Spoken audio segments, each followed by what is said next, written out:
জানেন তো আজ সকালে জলখাবারে বানিয়েছিলাম নিরামিষ আলুর দম আর পরোটা। নমস্কার সবাইকে, আমি সৃজনী। আপনারা সবাই কেমন আছেন? আমি আপনাদের ভালোবাসাতে সব সময় ভালো আছি। সকালে ঘুম থেকে উঠে দেখি মেঘলা মেঘলা ওয়েদার, আবার একটু বৃষ্টিও পড়েছে। তবে খুব বেশি হয়নি, শুধুমাত্র সকালের ওয়েদারটাই ঠান্ডা ঠান্ডা হয়েছে। তো যাই হোক, সকালের সমস্ত কাজ কমপ্লিট করে স্নান করে চলে এসেছি। এবারে একটু পুজো করবো বলে বাগানে এসেছি ফুল তুলতে। পুজোর জন্য ফুল তো তুলবো, তার আগে এই গোলাপ ফুলগুলো দেখে না একদমই চোখ সরাতে পারলাম না। তাই ভাবলাম যে একেবারে ক্যামেরা বন্দি করে নিই, আপনাদের একটুখানি দেখিয়ে দেবো। জানেন তো বাগানটা পরিষ্কার করানো হয়েছে, তো তাই বেশি সেরকম ফুলই ফোটেনি। না হলে শীতকালে কত যে ফুল ফুটে থাকে, আর তখন এই বাগানটা দেখতে কি যে ভারী মিষ্টি লাগে সেটা বলে বোঝানো যাবে না। তবে যাই হোক, গাছ ভর্তি ফুল ফুটে থাকলে তো বেশ ভালোই লাগে দেখতে। যাই হোক, চলুন তাড়াতাড়ি করে ফুলগুলো তুলে নিয়ে গিয়ে পুজোটা সেরে নিই। ওইদিকে আবার বরমশাইয়ের ডিউটিও আছে, খাবারও বানাতে হবে। চলুন তাড়াতাড়ি করে ফুলগুলো তুলে নিই। জানেন তো প্রত্যেক দিন পুজোর জন্য আমি এই টগর ফুলগুলোই তুলে নিয়ে যাই। ফুল মানেই সুন্দর।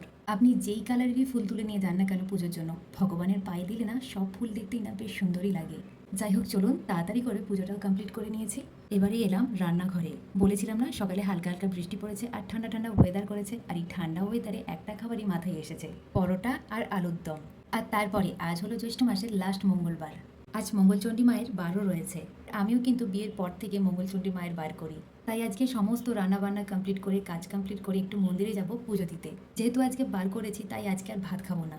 বর্মশাই বললেন যে আজ দুপুরে আর খেতে আসতে পারবে না, আজকেও দুপুরে ক্যান্টিনে খাওয়া দাওয়া করে নেবে। তাই ভাবলাম যে চলুন একেবারে সকালে পরোটা আর আলুর দমটা বানিয়ে নিই, বর্মশাই খাওয়া দাওয়া করে ডিউটি চলে যাবে, আর আমারও দুপুরে বেশ সুন্দরভাবে হয়ে যাবে। আর ছেলের জন্য বানাবো ডালিয়া আর মুগ ডাল দিয়ে খিচুড়ি। কোনো রকমের বার ব্রত হলে তো আমরা পরোটা, রুটি, লুচি এই সমস্ত খাওয়া দাওয়া করে নিই, কিন্তু ছেলে তো আর দুপুরে এই সমস্ত খাওয়া দাওয়া করে না। তাই ছেলের জন্য না সব সময় ডালিয়ার খিচুড়িটা আমি বানিয়ে দিই। আর তাছাড়া ছেলে আমার কিন্তু না ভীষণ পছন্দ করে ডালিয়ার খিচুড়ি। তাই সবসময় আমি চেষ্টা করি ছেলে আমার যেটা খেতে বেশি পছন্দ করে সেটাই বানিয়ে দেওয়ার। চলুন আপনাদের সঙ্গে কথা বলতে বলতে আমার সমস্ত পরোটাগুলো কিন্তু ভাজা হয়ে গেছে। এবারে চলুন তাড়াতাড়ি করে আলুর দমটা বানিয়ে নিই, বর্মশাই আবার ওদিকে তো খাওয়া দাওয়া করে ডিউটি বেরোবে। আপনি জানেন তো আলুর দমটা বানানোর সময় সবসময় আলুটাকে আগে না সিদ্ধ করে নিই, তারপরে কড়াইটাকে ভালো করে গরম করে নিই, তারপরে তেল দিই।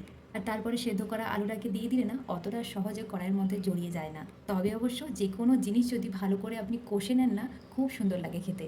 আলুগুলোকে সুন্দরভাবে কষিয়ে নিয়েছি, তারপর কড়াইয়ের মধ্যে বেশ একটুখানি তেল দিয়ে ফোড়নে দিয়েছি শুকনো লঙ্কা আর 5 ফোড়ন। আগের থেকে যে একটা মশলার পেস্ট বানিয়ে রেখেছিলাম, ওই মশলাটাকে ভালো করে কষিয়ে নিয়ে তারপরে আলুটাও দিয়ে ভালো করে কষিয়ে নিতে হবে। কষানো হয়ে গেলে সামান্য একটু জল দিয়ে ফুটিয়ে নিলেই আলুর দম রেডি। আমার তো সকালে জলখাবার বানানো কমপ্লিট হয়ে গেছে। আপনাদের কেমন লেগেছে অবশ্যই জানাবেন।